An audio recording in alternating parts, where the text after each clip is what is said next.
What's up, everybody? It is me, Duke Farley, back at it again here on Lost at Sea, and I am unfortunately joined here tonight by the second person eliminated from Ascendance Live Season 2, Mr. Eric Broden. Eric and I recently played a game of the Switchboard together where he actually voted for me to win the game, so it's tough for me to see Eric here. And I also drafted Eric very highly in my draft with Peyton. So, Eric, it's tough to see you here, obviously, but how are you? How are you doing? How have things been since? Hey, dude. It's bittersweet to have this conversation with you. I was hoping it was a lot later down the line, but you know what? It's okay. It's really good to see you again. Things are good on my end. Really looking forward to this little podcast interview. Just it's really nice to talk to you again about the game and about whatever you want to talk about. Awesome, yeah. It's funny, you were the only person that I actually video chatted in that game, the Switchboard. So, of all people to be, cast here, I think you were probably the most person I was most comfortable video chatting again. So, Perfect. unfortunately here, you go out second, but let's start from the beginning, I guess. This was your first, time playing a live game, like you mentioned in your, preseason interviews on the page. So what made you decide to play this game? And, was it how did it feel like, breaking the ice with the first live game for you? Yeah, my first live game, as you stated. So I watched a little bit of the last season. What actually got me involved in the whole live game stuff is one of my good friends played Real Foot Survivor. And watching her play that game kind of made me a little bit more interested in the whole live game situation. I don't know if Survivor would be the right type of game for me, but then I was also watching another friend of mine play season 1. And then just, watching episode after episode, I'm like, you know what, this seems like fun. So I applied. It was kind of in the time frame of when I was available to play. So, I thought Ascendance would have been a good start to my live game experience. And so, yeah, I applied, went through the whole casting process, and ended up being my first game. And I like the idea that it's like a different spin-off of the traditional like Big Brother or Survivor. It's got its own rules. So it's nice to kind of play something that you're not really familiar with. I've never even played the org either. So the whole layout of the Ascendance game was brand new to me. The live game was new to me. So, it's kind of nice to start off like completely fresh. Yeah, and starting off fresh, you mentioned, there was a couple confessionals early on of you not knowing basically anybody, right? From seeing the cast originally, how you guys walked in. Was that true? Did you recognize no one that you were playing with this season? So I knew 2 people in the entire game. I knew Drew. He's somebody who I was close with outside of the game. I played one game with him a few years back. We worked together and it went well. And then we've kind of kept in touch since that game. So I didn't know him. And then I kind of knew of Thomas a little bit. We played a game even further back where we kind of butted heads a little bit. But honestly, I completely forgot the entirety of like what happened during that game. So whether we were allies or enemies, I wouldn't have even known. So I don't really consider him as much of like knowing him. It's more of like an acquaintance. Other than that, I've never even heard of a single person and the cast other than those 2. That was it. So completely came in blind, which I think I prefer that. But I noticed it was very difficult not knowing people as the game started to progress. And so why do you say that? Do you think the people that like knew each other, there were people that maybe had more connections that were better off early on, or what makes you say that? Yeah, absolutely. I think having some sort of a base to start the game with is some sort of,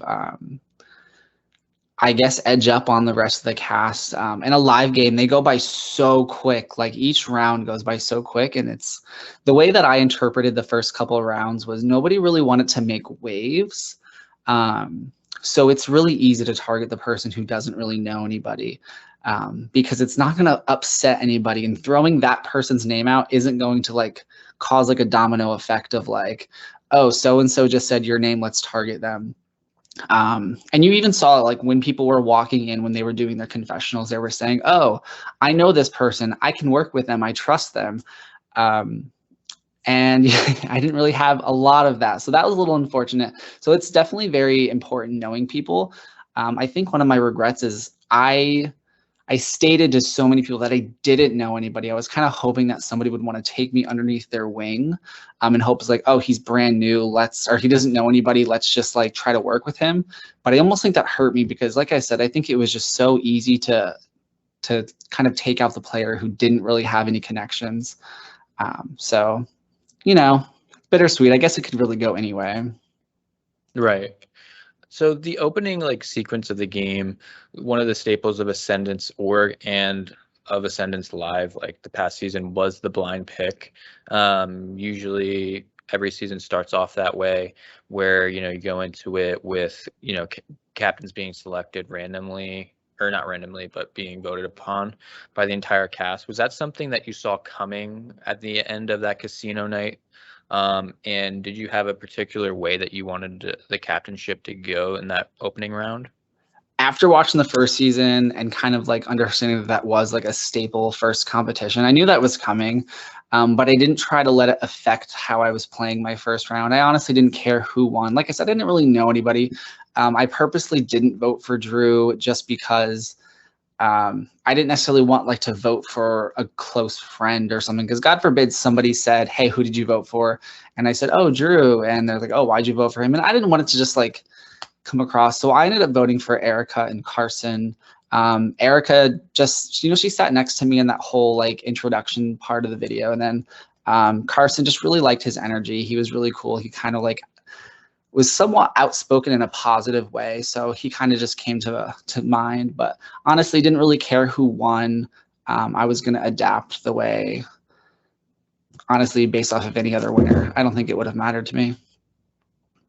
And so you get chosen onto Hot Girl Chris's team, I believe, right? And that's the team that ends up winning that challenge. So you guys are safe for that first initial vote. Mm-hmm. I'm always curious to ask, do you think that helps you not being a part of like the strategic portion and casting a vote, or do you think that hurt you here? I hated it. Honestly, it sucked because there was two groups of people that were going around strategizing and starting to gain trust in other people. Like that's how you build trust, with these people saying, I'm going to vote this way and voting that way. I couldn't do that. And like the whole round where people were going around trying to talk about the vote, it's like I wanted to step in and try to be a part of it, but I also knew it wasn't my area to step in. And we were obviously like on a high of just winning. Like we were all in good spirits. And I think people looked at us all kind of as a pair. They saw us all like walking together. They all thought we were like looking for powers. And I think like when they're in the bottom, like trying to vote for someone out, and then they see like a group of winners, kind of somewhat celebrating a win, it kind of pointed somewhat of a target on us. So yeah, honestly, I almost wish we had lost just so I could have been a part of that whole conversation and strategy talk. And I don't even know if I would have survived the first vote in the event we did lose. So maybe I'm regretting saying this, but honestly, I think if I had lost the first challenge and I had actually like started to gain somewhat of a base for me, I would have had a little bit more of an opportunity, or a little bit more like, I guess, traction going into future rounds. But yeah, losing definitely, I think, was somewhat of a hindrance versus a blessing. So, yeah, it's always interesting to get the take on like whether you want to go to, because in the first season, I remember, Stephanie having won 3 in a row of the first, team challenges where she didn't really have to vote. And I was like, is that going to hurt her down the line? She ends up going really far and she's safe 3 times. So it's just always interesting to see that, that weighing risk versus rewards. Some people can't help it. Some people just get on powerhouse teams too. So the other question that I had for you was, so now we're going into this next round. there were a couple of scenes in the first episode with you being a part of groups that are talking. I remember one where you're outside with Carson and Paul, and then another one where you're pulled into some sort of an alliance, right, upstairs with the group of four. Was that something that you wanted to be a thing for you, or was that more of like, oh, these two guys were just randomly walking, let's pull them in, kind of thing? Yeah, so I mean, for starters, the first conversation with myself, Carson, and Paul really wasn't anything game related. I think we were just having small talk. I think we were just discussing who was on what team. Honestly, I don't really remember much from that conversation, but it really wasn't game related. So the whole laundry room alliance, it was actually interesting because I didn't know anybody was in there. I would just happen to be upstairs. I was just chatting with Jodely, and we were just like exploring the house. Like we weren't even looking for powers. We were just having a conversation, trying to just see what the house was. Like what's in this room, what's in this room, what's in this room. And that's when we stumbled across the laundry room. I had opened it up, and they don't, well, I told this since then, but like I didn't know what was going on in there. I didn't see, I literally just opened up a crack, realized, okay, this probably room is irrelevant. I closed it. I didn't see anything that was going on in there. I didn't know who was in there. I didn't hear anything. I ended up starting walking towards the living room, and I think it was Carson who peeked his head out, looked at me and Jodely, and just like waved us in there. So like they could have like literally just kept the door shut. We wouldn't have noticed anything, and like it would have been whatever. So that room is a big reason as to why I got voted out. So a lot of like what people don't realize in Ascendance, well, unless you've like actually watched, is a lot of the stuff doesn't get filmed. There's so much that is behind the scenes. And what I said in that room is what caused me to get voted out. The day before, I had a conversation with Keaton, and basically it was just kind of discussing who knows who in the game. And Keaton had brought up his relationship with Kennedy, that they dated or they knew each other at some point in the game. Didn't really care, to be honest. But then like when I got into that laundry room thing and we kind of started chatting and we wanted to make it some sort of a deal, like honestly, like I wanted to be a part of a group.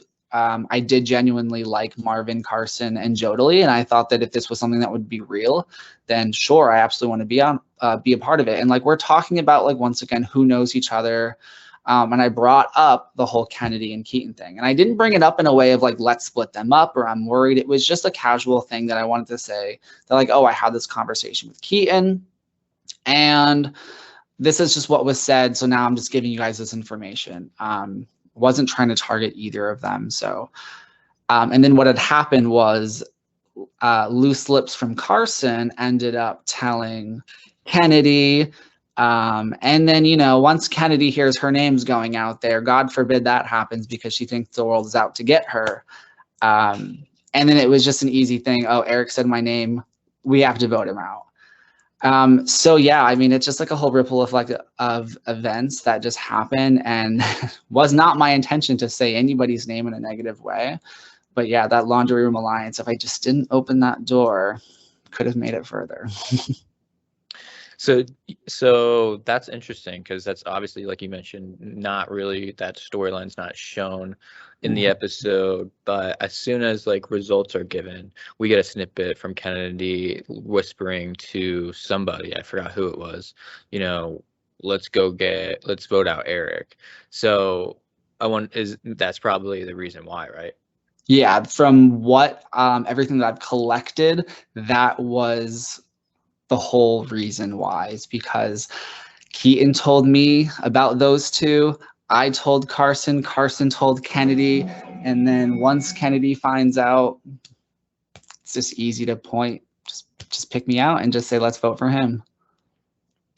So you get the results from the team challenge, right? And how long into like the strategizing period do you get until you're like, okay, my name's out there and now I have to defend myself? Oh, like 30 seconds in. It was so clear that the second I had the first conversation with someone, like I've played orcs for like 14 years now, you know when your name's going around. And when it's the, oh, who do you want to vote for? Or, oh, I don't really know what I'm doing. Like no one really wants to talk game to me. they were just having like conversation with me as to who do I want to vote for. And then eventually someone ended up telling, I don't even know who it was, said, yeah, it's between you and Zoe. And I'm like, great. So now I'm just kind of going to group to group to group, just trying to read them, get a read on them to see, are they actually going to vote for me? What do we want to do? And it was just so clear at that point that there was nothing I could have done or said to really change their vote. But I didn't give up. The night before, I had a conversation, and I believe it was with Kennedy, Jodely, and Paul might have been involved.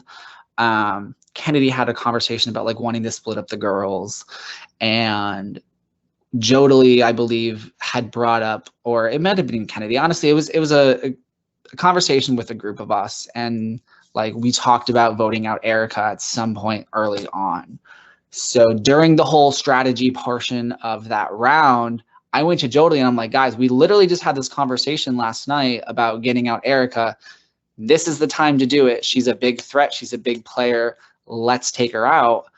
And then there was no traction on it whatsoever. So that's the reason why I ended up like calling Jodely out at the vote off, is because it's like you seem to be so adamant about like wanting to take Erica out. You were a part of this conversation, and then you didn't do it. Like you didn't even like attempt. And I was kind of frustrated about that. Like, don't be a part of a conversation about taking somebody out and then like literally just like, ugh. So, and that's what leads you to kind of like call him out at the end once you're eliminated. Like you basically were like, you basically called Jodely a snake, right? Oh yeah, absolutely. It's because every time I saw him, he was in groups of conversations and making deals. Like I said, he was in the Laundry Room Alliance. He was in that group to throw Erica out, named out there. Like I just noticed Jodely in so many separate conversations, just trying to be a part of the group, trying to be a part of the majority. And I was like, I saw something in Jodely. I've never knew anything about Jodely before. And I was just like, you know what? He's playing a sneaky game. And I didn't want to just waste my vote on somebody who I genuinely like bonded with the first round, which was Zoe. I wanted to make a statement. I knew I was going. I wanted to make sure everyone know that I was aware as to who I thought was going to win this game, which was at that time, it was Jodely, based on every single move that happened just in those 2 small rounds. Yeah, honestly, I just wanted people to know that watch out for this guy. And would you say that that statement at the end was kind of like I want Jodely out next kind of thing? I definitely don't want him out at this point. The statement was really just as it was almost more for me that like I want people to understand that I know what's going on. I don't want people to think that I was going completely like blinded. And I also just wanted people to wake up to the fact that like he could potentially win this game. I didn't care whether he got voted out the round after that or ended up winning the game. Like honestly, the way I see it is they played similar to how I like to play in orgs, like a little snake-like, and maybe I was just a little jealous that I didn't get to play that game. So I don't know. It was just important for me to just let everybody know that I knew what was going on, and I wanted to identify the player who I thought was playing the best game at that time.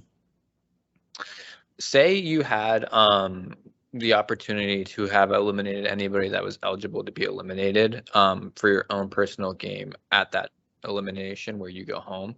Who would you have taken out at that point? Erica? Erica. Okay. We didn't talk much during those first couple rounds. Like honestly, game talk or conversation was literally at a 0, which is ironic because she's the one who I voted for to win the captain. But yeah, honestly, like whereas a lot of people ended up like they really tried to make like connections with me. And I don't blame her at all. Obviously, it's a 2-way road. We just didn't connect at all. And yeah, I definitely saw somewhat of a game player. I didn't see her benefiting me at all in the game at all, at any point. So if I could like, let's say if I had a penitent power and I could throw it out and cast that one vote, it might have been for Erica. It could have been for Jodely. Honestly, at that point, if I had that some sort of power, I don't think I would have reacted the way I did. But yeah, I think it would have been best for my game for Erica to go, because I think I could have easily got Jodely back in my pocket if I ever absolutely had to. But Erica, no chance. So say you had the pendant of power, you played it, and you pendant of power out Erica there. Do you think that you could have, gained some traction and kind of regained your footing from this kind of majority coming after you and gone far in the game? Or do you think that the cards were stacked against you? I think I would have had a chance because like, especially watching that episode, if you had asked me before I watched the episode, I think no, I probably would have gone next. But like, even after watching it, didn't seem like anybody wanted me out. It seemed like people really did genuinely like me and they felt bad for having to vote for me. I was just the easy vote at that round during round 2. That might not have been the case for round 3 or round 4. And I think if I had actually like just given me another extra round or 2 to showcase who I was, what I was capable of, I think I would have been able to sway some people my way and actually like gain trust in people. But yeah, I didn't have enough time, and I came in with the wrong impression of this game. And I think another one of my downfalls is going in, I want it to be a part of a group, like a large group. Every time I saw a large group of people in some form, I want it to be with them. That's the wrong move. And the reason why I say that is because when you're in a large group of people, you're not talking game at all. What I regret doing is staying in those large groups. What I wish I did was like go upstairs where like nobody was and just sit there and just wait for as individual people started walking upstairs and having a nice one-on-one conversation with me, because in one-on-one conversations are kind of how I do well in these games, which is why I'd like to think I do well in the org community, because of those one-on-one personal connections that you can make, and you can talk about anything. When you're in a large group setting, you don't have those connections. You don't have those one-on-one connections. So I wish I stayed away from like the larger groups of people, went with the smaller groups of people, or like the 1, the 2 people. That's how you gain the connections with people. That's how you can start building trust, making alliances. I didn't do that. I was dumb. I thought, let me just be a part of the largest group possible and hope that kind of like stuck with me. Yeah, that was a mistake. Did you, during the course of the couple rounds that you were in, were you actively looking for powers? Did you see people looking for powers? Was that ever something that was, talked about amongst the cast, people looking for powers at all? Yeah, absolutely. The time I look for powers the most is right after the laundry room conversation. And this was aired in the show where the 4 of us were like, all right, well, we're the only 4 up here. We just made an alliance. Like, we'd be dumb not to tear this room apart and just look for something. So obviously I'm not familiar with the house. I was looking for like loose bricks. I was looking behind things. I was looking everywhere I possibly could, but I was also kind of looking towards what the others were doing, because God forbid they found something they just slipped in their pocket. And completely unrelated to the game aspect, I was also kind of like following where like Papa was like showing the camera. So like obviously he wants to get us on film finding a power. So every time I was looking for something and he had like the camera on me, I would look a little bit harder in that area. Or if I was looking in an area and then he like walked away, I was like, okay, clearly I'm nowhere near a power, so let me look somewhere different. Whether that's a part of the game or not, that was my strategy. Didn't matter. Didn't find anything, but I did look. I tried my best. Do you think Papa would have the camera around you just to like see if you would look harder? I mean, I don't know. Honestly, like when he watches this, maybe he'll utilize that for his the next season. But that was just my interpretation. Like we had like minutes to look. We didn't want anybody to notice. So like I was using every single aspect I possibly could have. So, if he just walked away from me as I was looking in this area, like common sense means it's not here. So I'll just look somewhere else, but nothing. So I noticed before we started the call on the wiki, I love to look at the votes, who voted for who. You obviously voting for Jodely, and I believe Chris votes for Zoe. So were you surprised to find out that you mentioned in your exit, like thanks to whoever didn't vote me out? Yeah, I was like, whoever threw me a pity vote, thank you. I was surprised. I had no idea Chris was doing that. And once I had no idea it happened until like the game was over and I like started asking who was my pity vote. And the reason why he said that he did end up voting for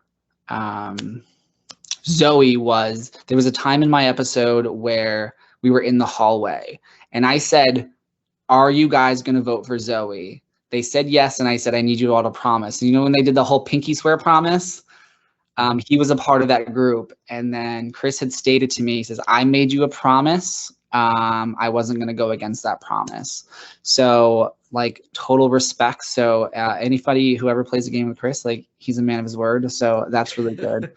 And honestly, if there was anybody out there who threw me a pity, I don't even think it was a pity vote. Like I genuinely think me and Chris did bond. I think he's a cool dude. So if it was anybody who did throw me a vote, I'm really glad it was him, to be honest. I'm glad it wasn't like a Kennedy who just threw it, like, and Melissa the round before. Like that would have been annoying. But like I felt like that vote was not to get Zoe out. It was kind of just to show I do like Eric. I don't want to vote for him. So yeah, that was nice of Chris. So say you don't get eliminated, right? You have the pennant of power, all that good stuff. Is Chris somebody that you would have worked with in the game, and who else would you have worked closely with, do you think, moving forward? It's possible. I started gaining a little bit of traction with Jake, and it seemed as though he really did want to work with me, and I would have loved that.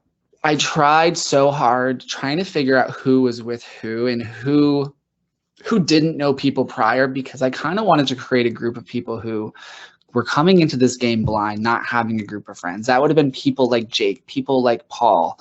I think people like Carson, like those are the people who I would have loved to work with because they didn't know people. And I think that would have it would have been really beneficial for all of us to kind of like group together, or maybe like a group of people who didn't play the Ascendance org, because I know there was a lot of people who did that and kind of utilized those connections to help them further in the game. There was a lot of us who didn't know people, and I wish I caught on to that a lot sooner, collected that group and said, hey guys, like we need to watch each other's backs. And it seemed like Jake really did try to do something the round I was going, so I do appreciate that. But like I said, I just don't think it was enough. Would I have worked with Chris? I would have loved to work with Chris. We didn't really talk any game prior to that, so it would have been a conversation that we would have had and hope for the best at that point. But yeah, I mean, I would have loved to work with him, but yeah. Was there anything else, Eric, that happened in the game that we haven't touched on that you want to talk about? Sure. So we kind of touched upon how I got evicted and why I got evicted. And, you know, I never told this person at all. And I think it's kind of important to bring it out, even though if he's watching this, he'll probably feel bad about it. But the one person who I blame for my eviction, other than like my actions, I don't blame Keaton, I don't blame Kennedy, I don't blame Carson. Ultimately, like I blame Drew. And the reason why is because, like, kind of like I said before, he was the one person that I knew coming into this game who I trusted, who I felt like would have had my back in some sort of way. The morning that I was evicted, he came up to me and he says, are you throwing somebody's name out there? And I'm like, no, like, I really don't know what you're talking about. And he said that he already got word that I was throwing someone's name out there, being Kennedy. I had asked him, I said, who's saying this? Whose name am I throwing out there? And he said, I don't know. I don't remember. So with that, I knew Drew didn't care about me in the game. I knew he kind of just gave up on me. The one person who I actually had a connection with, he didn't want to give me that one little vital piece of information that I could have used to save myself in the game. We saw it in the first round where Zoe and Kennedy were kind of like, I guess, some sort of rivalry. And Zoe heard about it, and what did she do? She went right to Kennedy and she mended the relationship, which helped her survive that round that it was between me and her. Drew ripped that away from me. He ripped that opportunity away from me to kind of give me the chance to talk to Kennedy, to explain my side of the story, and to kind of, you know, give me a chance to like just show that like I'm not trying to target her.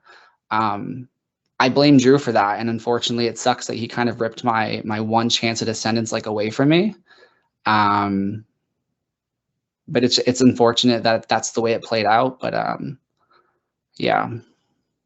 So do you think that if Drew had given you the heads up, you would have had the opportunity to kind of mend that riffle, whatever, between you and Kennedy, and Absolutely. things might have went a different way? 100%. I would have went right to Kennedy. I would have explained my side of the story. I would have showcased that that's not the intentions. And when we had lost that challenge, she would not have went to Marvin and said, let's vote out Eric. I am 100% positive that I would have been able to mend that relationship and save myself for that round if he had given me that information instead of just saying, I forgot or I don't know. So it's kind of unfortunate that he just kept that information to himself and didn't have my back there. Do you think there's a reason why Drew did that, or do you think that he just didn't want to stick his neck out for you that early? Just being selfish, or I think it was protecting something that Kennedy told him. Maybe he was closer to Kennedy than he was with me, which I guess is clear. So maybe the conversation was, Drew, I need to tell you this, but please don't say anything. And then Drew didn't want to like betray Kennedy's trust. But like me and Drew were close. There's no reason why he couldn't have told me that information. And like I said, I won't forget that conversation that we had downstairs when we woke up in the morning when he told me, I don't remember, I forgot. So it's unfortunate, but it is what it is. It is what it is. But Eric, the other question that I have for you is, what was your favorite thing about the entire experience? Could be game, could be something else. Oh my God, the people. I love my Ascendance Live family. I have made some of the closest connections once the game was over. There's not a single person in this game that I wouldn't want to see again and again and again. I've already met multiple of these people outside the game. I've literally just hung out with Kennedy this past weekend, like 2 weeks in a row. Carson's very, very, very close to me. So he's somebody who I'm going to keep close to me for a very long time. Other than that, like, honestly, so you're aboard the car hype train? Oh, 100%. If you watch Ascendance After Dark, you know more about that. But we'll keep that away from this podcast. But yeah, no, Carson's very close to me. So, and then yeah, honestly, like, I'm even meeting people from like Ascendance 1 now, like the whole entire Ascendance family. They're so good. And yeah, honestly, the people are what made this experience. But I got voted out second, and I had a blast because of the people that were in there. And yeah, I have Nicole, Papa, Maddie, and all them to kind of thank for that. Absolutely loved it. And yeah. All right, Eric. Well, I appreciate you so much for coming on the podcast. I wish it was months further down the line, but hey, it's always good to catch up from the switchboard and get your take on everything that happened in Ascendance Live 2. Yeah, I appreciate you coming on the podcast, man. Yeah, absolutely. Thank you so much for having me. Feel free to hit me up and chat whenever you'd like. I'd love chatting with you. So it was good to kind of relive all my moments and everything. So it'll be excited to see how the rest of the game plays out. Because like I said, once I was voted out, I kind of opted out of watching a lot of the game. So I don't even know who won captains. I obviously know who was voted out, but like how people voted, I don't know who powers. So I'm really excited to kind of watch it now as a fan. So that'll be really cool. It's going to be dope. And yes, definitely tune in. I think, of course, Thursdays, we're going to be watching them as they come out, I believe, at 9 o'clock. So